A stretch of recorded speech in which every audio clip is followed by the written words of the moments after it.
Student. मैं doctor Amrita Datta, assistant professor, department of history, Yogoda Satsang Mahavidyalaya, Ranchi.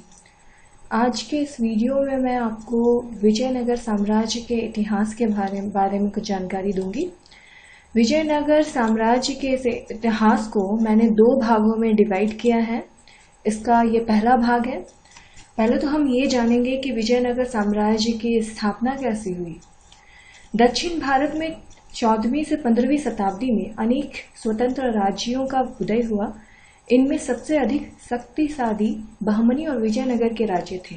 इन राज्यों ने धीरे धीरे अपनी शक्ति का विस्तार कर दो शक्तिशाली साम्राज्य की स्थापना की। बहमनी पर मुसलमानों का शासन तथा विजयनगर पर हिंदुओं का शासन चला।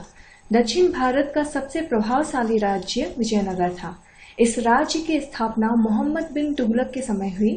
इस राज्य ने 2 शताब्दियों से भी अधिक समय तक दक्षिण भारतीय राजनीति पर अपना प्रभाव जमाकर रखा। विजयनगर हिंदू सभ्यता एवं संस्कृति का भी एक केंद्र था। अनेक विद्वानों ने इसे हिंदू पुनरुत्थान का केंद्र माना है। इसकी उत्पत्ति कैसे हुई? विजयनगर का प्रारंभिक इतिहास स्पष्ट नहीं है। अ फॉरगेटन एम्पायर के प्रसिद्ध लेखक सिविल के अनुसार विजयनगर की उत्पत्ति के विषय में बहुत से परंपरागत कथाओं पर प्रकाश डाला गया है, जिसके अनुसार उन्होंने अपनी बहुत सारे विचार प्रकट किए हैं। शायद अत्यधिक न्याय संगत ना हो, पर वो ये मानते हैं कि एक पक्ष में बात करना सही नहीं होगा। जब हिंदू किंवदंतियों का सामान्य प्रभाव ऐतिहासिक तथ्यों की निश्चितता में मिश्रित कर दिया जाएगा, तभी इसके इतिहास के बारे में कुछ सटीक जानकारी हो सकेगी।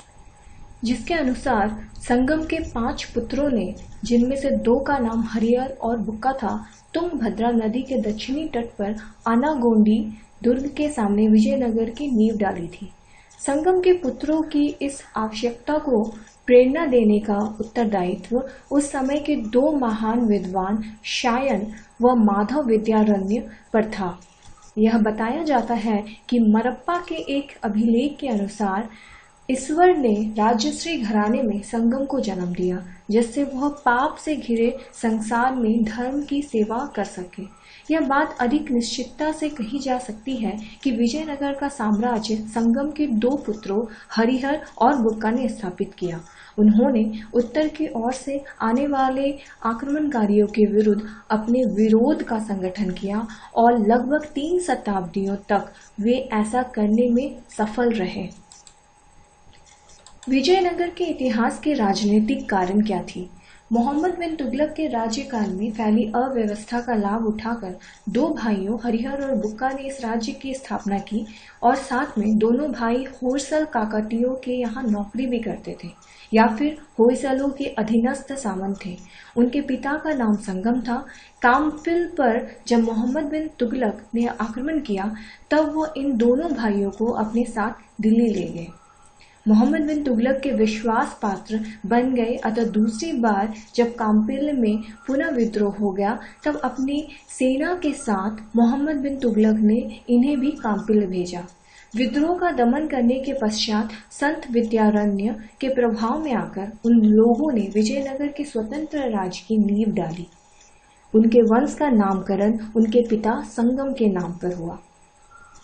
विजयनगर के राजनीतिक इतिहास में 3 वंशों का महत्वपूर्ण भूमिका रही है, जिनमें पहला वंश है संगम वंश, दूसरा है सालू वंश और तीसरा है सुतुलु वंश।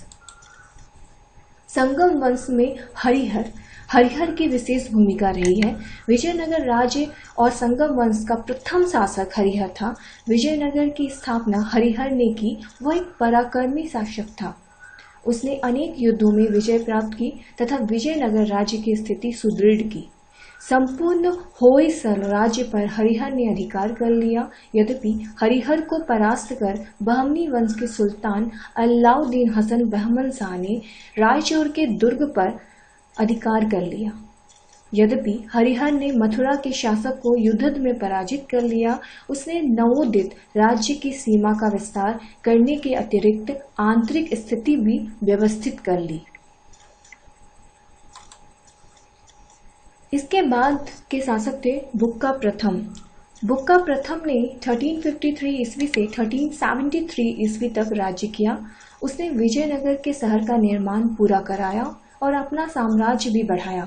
अभिलेखों में उसे पूर्वी, पश्चिमी व दक्षिणी सागरों का स्वामी बताया जाता है। उसने चीन के सम्राट के पास अपना दूत भेजा। उसने बहमनी राज्य के मोहम्मद शाह के मुजाहिद शाह के विरुद्ध संग्राम किया, जिसमें उसके हार जाने पर बहुत से हिंदुओं का हत्याकांड भी हुआ। बुक्का प्रथम एक उदारचित्त शासक था।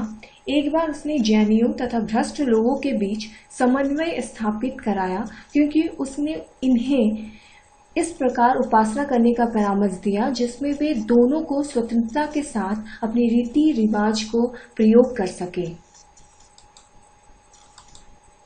बुक्का ने अनेक मंदिरों का निर्माण कराया और तुलुक साहित्य के विकास को प्रश्रय दिया। नेक्स्ट जो महत्वपूर्ण राजा विजयनगर में आते हैं उनमें है हरिहर द्वितीय। बुक्का के पश्चात 1377 ईस्वी में हरिहर द्वितीय राजा बना। उसने अपने आप को महाराजाधिराज के रूप में प्रतिष्ठित किया। उसने अपने राज्य का विस्तार किया। उसने कनारा, मैसूर, त्रिचनापल्ली, कांची इत्यादि पर विजय प्राप्त की। उसने कर्नाटक पर भी आक्रमण किया तथा गोवा पर अधिकार स्थापित किया। देवराय द्वितीय, संगम वंश का अंतिम शासक देवराय द्वितीय 1430 से 1446 ईस्वी तक शासन के गद्दी पर बैठा रहा। उसने अपने पराक्रम और शक्ति से विजयनगर राज्य की स्थिति सुदृढ़ की। उसने आंध्र में कुड़वीरों का दमन किया तथा कृष्णा नदी तक अपने राज्य की पूर्वी सीमा का विस्तार किया। वेलम का शासक भी उसके द्वारा पराजित हुआ। बहमनी के बढ़ते प्रभाव को उसने रोका तथा उड़ीसा के गजपति शासकों को दक्षिण की तरफ अपना पांव बढ़ाने से रोक दिया। देवराय ने प्रशासनिक व्यवस्था में भी सुधार किया।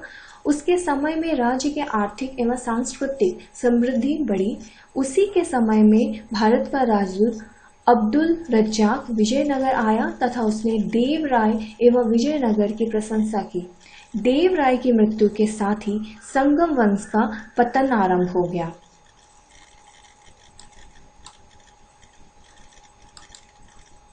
(1446 से 1485 ईस्वी के मध्य तक जितने भी शासक हुए थे निर्बल साबित हुए। विजयनगर पर उड़ीसा के गजपति, साहू एवं मनी के सुल्तानों का आरंभ हुआ। गजपति के विजयनगर के अनेक क्षेत्रों पर अपना अधिकार जमा लिया। तेलंगाना के एक बड़े भाग पर बहमनी का भी आधिपत्य स्थापित हो गया। राज्य के आंतरिक स्थिति अनियंत्रित हो गई थी। ऐसी परिस्थिति में विरूपाक्ष के एक सामंत सुलू से, जिसने आक्रमणकारियों से राज्य की सुरक्षा की थी, विरूपाक्ष की हत्या करवा और स्वयं शासक बन गया। विजयनगर में एक नए राजवंश का शासन अब शासन आरंभ हो गया था, जिसमें सालू वंश की अलग भूमिका थी। नरसिंह के राज्यारोहण के साथ ही विजयनगर में सालू वंश का शासन आरंभ हुआ। नरसिंह ने विजयनगर की शक्ति और प्रतिष्ठा स्थापित की। उसने विद्रोही सामंतों पर विजय प्राप्त की एवं उन्हें अपनी सत्ता माना। नरसिंह ने कर्नाटक के तुलु प्रदेश पर पुनः अपना आधिपत्य स्थापित कर लिया।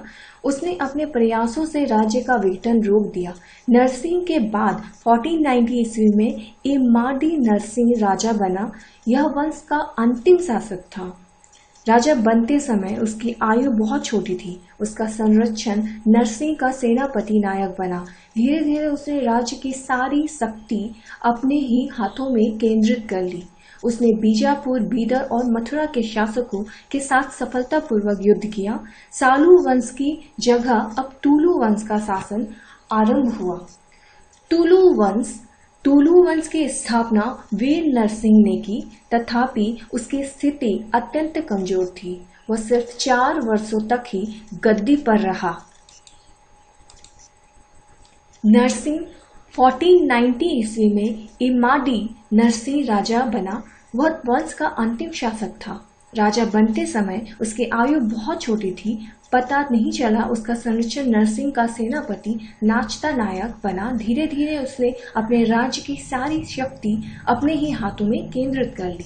उसने बीजापुर, बीदर और मथुरा के शासकों के साथ सफलतापूर्वक युद्ध किया।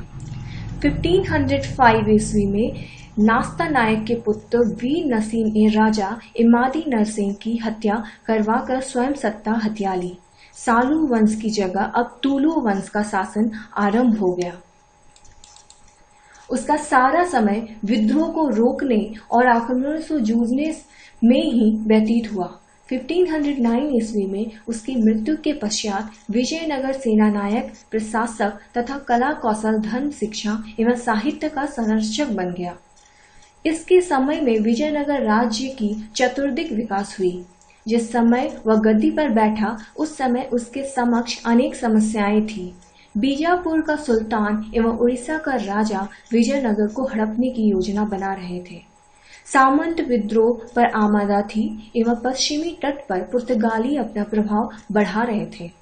दक्षिण भारत के शासकों की सैनिक अभियानों के अतिरिक्त उसने प्रशासनिक सुधारों को भी ध्यान में रखा। पुर्तगाली यात्री कृष्णदेव राय के व्यक्तिगत गुणों एवं उसकी उपलब्धियों की प्रशंसा करते नहीं थकते थे। 1505 ईस्वी में इस महान राजा की मृत्यु हो गई। उसके साथ ही साम्राज्य के बुरे दिन शुरू हो गए। कृष्णदेव राय ने दृढ़ता पूर्वक अपने शत्रुओं का सामना किया। गद्दी पर बैठते ही उसे बीजापुर के सुल्तान यूसुफ आदिल शाह के आक्रमण का सामना करना पड़ा। कृष्णदेव ने युद्ध में यूसुफ आदिल शाह को पराजित कर उसे मार डाला। उड़ीसा के शासक गजपति रुद्रदेव को उसने 4 बार पराजित किया। अंत में दोनों में संधि हो गई। रुद्रदेव ने अपनी पुत्री का विवाह कृष्णदेव के साथ कर मैत्री को सुदृढ़ किया। गोलकुंडा को परास्त कर कृष्णदेव ने कोंडवीडु पर अधिकार किया।